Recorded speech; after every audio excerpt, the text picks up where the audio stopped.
હાલ નર્મદા જિલ્લામાં કાળઝાળ ગરમી પડી રહી છે। નર્મદા જિલ્લો આદિવાસી વિસ્તાર છે, એવા પણ ઘણા પરિવારો છે કે જેના પગમાં ચંપલ નસીબ નથી।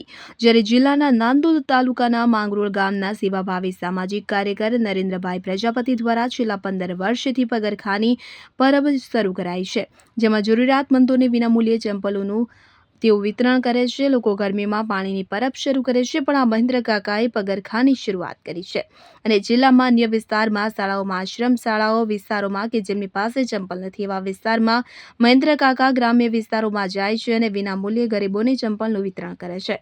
ત્યાર સુધી હજારો લોકોએ ઉનાળામાં પગરખાની પરબના માધ્યમથી મહેન્દ્ર કાકાએ શાળાઓ, સ્કૂલોમાં બાળકોને તથા વટે માર્ગોને ચંપલનું વિતરણ કર્યું છે। ત્યારે આજ રોજ જિલ્લાના ગરુડેશ્વર તાલુકાના મોટા પીપરિયા ગામે વૃદ્ધાશ્રમ અને આશ્રમ શાળામાં જઈ વૃદ્ધોને અને નાના બાળકોને ચંપલનું વિનામૂલ્યે વિતરણ કરવામાં આવ્યું હતું, જેમાં શાળાના આચાર્ય અનિલભાઈ, ગામ લોકો અને બાળકો દ્વારા પગરખાની પરબના ચલાવતા મહેન્દ્ર કાકાનો આભાર વ્યક્ત કરવામાં આવ્યો હતો। નર્મદા જિલ્લો આદિવાસી વિસ્તાર છે આમ તો, અને ઘણા ગામડાઓની અંદર ગરીબ લોકો રહેતા હોય છે જેમની પાસે ચપ્પલ નથી હોતા। આવી આશ્રમ શાળાઓ પણ હોય છે જ્યાં બાળકો એમના વાલીઓ મજૂરી કામે જતા હોય, ત્યાં એમના બાળકો ભણતા હોય છે।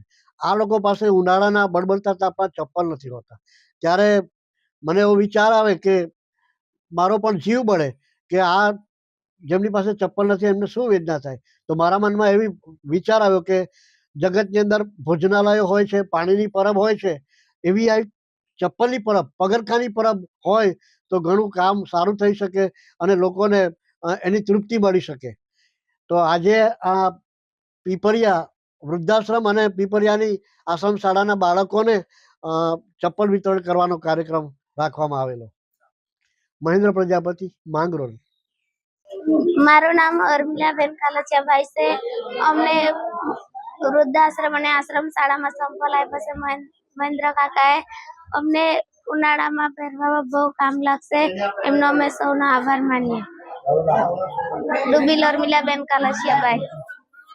અમે વૃદ્ધાશ્રમમાં છે।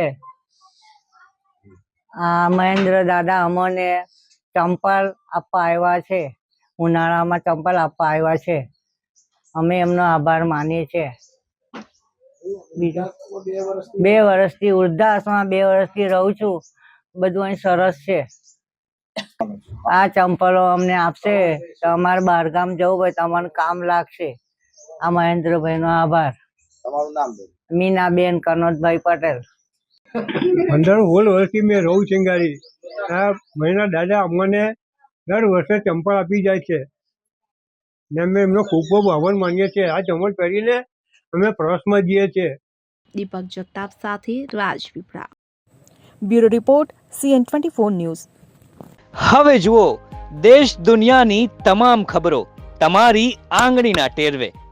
ઉઠાવો મોબાઈલ અને Google Play Store પરથી ડાઉનલોડ કરો અમારી CN24 ન્યૂઝ મોબાઈલ એપ।